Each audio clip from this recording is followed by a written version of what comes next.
Friends, आज हम देखने वाले हैं लैक ओपेरन के बारे में। तो लैक ओपेरन किसने दिया? सबसे पहले जैकोब एंड मोनोड। अब study in bacterial genetics propose that genetic material has a number of functional units called operon.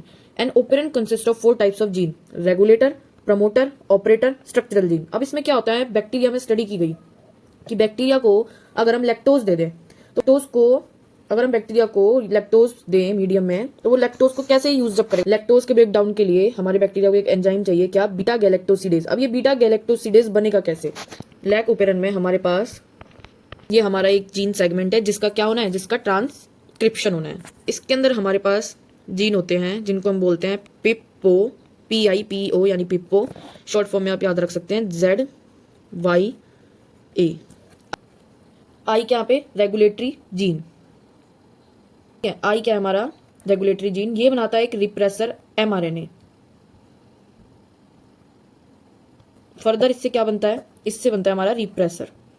क्या बनता है हमारा इससे? रिप्रेसर। पी सेगमेंट होता है, इसको बोलते हैं हम प्रमोटर।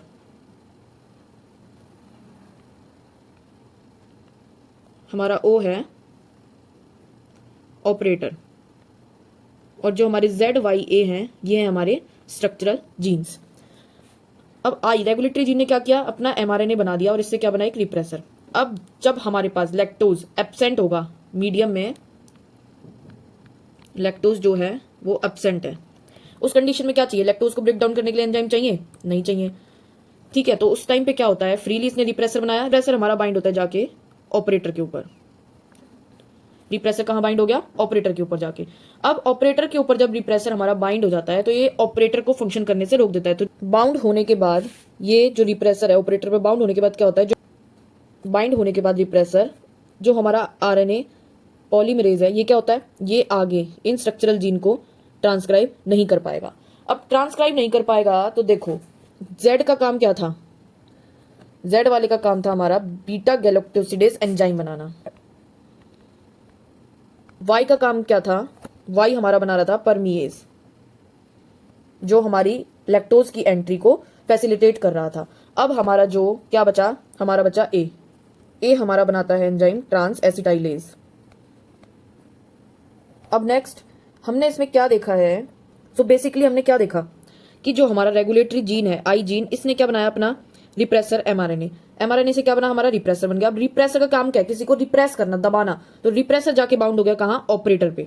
ऑपरेटर पे बाउंड होने के बाद इसने क्या किया? इसने पॉलीमरेज को अपना काम करने से रोक दिया। RNA पॉलीमरेज का काम क्या था? इन स्ट्रक्चरल जीन को ट्रांसक्राइब करना। अब नॉर्मल कंडीशन में अगर ये ट्रांसक्राइब करते, Z बनाता हमारा बीटा गैलेक्टोसिडेज, Y बनाता परमीएज एंड A बनाता ट्रांस एसिटाइलेज। बट जब रिप्रेसर हमारा ऑपरेटर पे बाउंड हो चुका है और पॉलीमरेज अपना काम नहीं कर पा रहा, उस कंडीशन में इन जीन्स का ट्रांसक्रिप्शन नहीं होगा और ये अपना एंजाइम नहीं बना पाएंगे। ये कौन सी कंडीशन थी? जब हमारा लैक्टोज एब्सेंट था मीडियम में। अब हम सेकंड कंडीशन देखेंगे, जब हमारा लैक्टोज क्या होगा? प्रेजेंट होगा मीडियम में। सो सेकंड कंडीशन हम लेते हैं लैक्टोज प्रेजेंट। इस कंडीशन में क्या हुआ है? हमारा लैक ओपेरन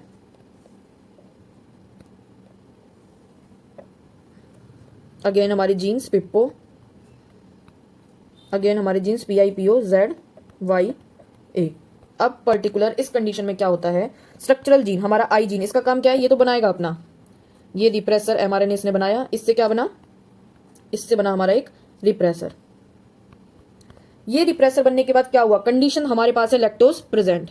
लैक्टोज प्रेजेंट है तो लैक्टोज ने क्या किया? लैक्टोज प्रेजेंट है तो लैक्टोज ने क्या किया? लैक्टोज आके हमारे बाइंड हो गया रिप्रेसर के साथ। ठीक है, हमारा लैक्टोज। अब अगर रिप्रेसर के साथ हमारा लैक्टोज बाइंड हो गया तो ये ऑपरेटर के पास नहीं जा पाया।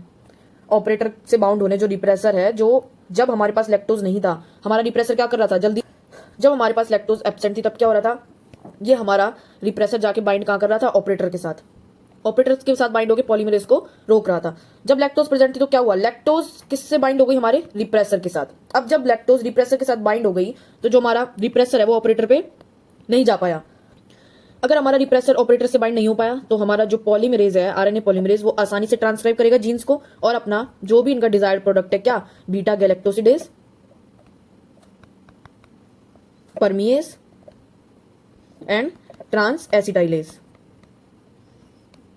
ये इजीली फॉर्म कर लेंगे। तो कंडीशन क्या हुई? अब इसके पास क्या प्रेजेंट है? लैक्टोज प्रेजेंट है। हमने बैक्टीरिया को मीडियम में क्या दिया? लैक्टोज।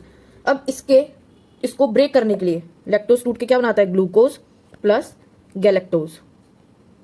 तो इसको ब्रेक करने के लिए हमें एंजाइम चाहिए था बीटा गैलेक्टोसिडेज। ब्रेक करने के लिए कौन सा एंजाइम चाहिए था, बीटा गैलेक्टोसिडेज। अब ये एंजाइम कैसे बना, ये बनेगा तभी जब हमारा ऑपरेटर फ्री होगा। जब हमारा ऑपरेटर फ्री होगा तभी हमारा जो पॉलीमरेज है, आरएनए पॉलीमरेज, वो इन जीन्स को ट्रांसक्राइब कर पाएगा और उसी से बीटा गैलेक्टोसिडेज बनेगा। और बीटा गैलेक्टोसिडेज से ही जो हमारी लैक्टोज है वो टूटेगी ग्लूकोज प्लस गैलेक्टोज में, और इसको क्या करेंगे, जो हमारे बैक्टीरिया है वो इसको यूटिलाइज कर पाएंगे। So this is the functioning of a lac operon. तो लैक्टोज जब भी हमारे मीडियम में प्रेजेंट होगा तो हमारा लैक ओपेरन कैसा होगा, ऑन होगा। तो अब हमारे पास जो लैक्टोज था ये कैसे एक्ट करा लैक्टोज ने, एज अ इंड्यूसर। क्योंकि ये रिप्रेसर से बाइंड हो गया तो इसने इंड्यूस कर दिया किसको, जीन को, कि ये ट्रांसक्राइब हो, हमारा लैक ओपेरन है जो फंक्शनिंग करे। तो एज अ लैक्टोज इसमें इंड्यूसर किसका काम किया, एज अ इंड्यूसर कौन काम कर रहा है, हमारा लैक्टोज। तो लैक्टोज जब प्रेजेंट होगा तो हमारा लैक ओपेरन कैसा होगा, ऑन। जब हमारा लैक्टोज एब्सेंट होगा तो हमारा लैक ओपेरन कैसा होगा, ऑफ, ये फंक्शनिंग नहीं करेगा। So this is the basic concept of lac operon. I hope आपको ये अच्छे से समझ आया हो। अगर आपको कोई डाउट हो तो आप कमेंट सेक्शन में पूछ सकते हैं। अगर वीडियो अच्छी लगी हो तो please like, share and subscribe.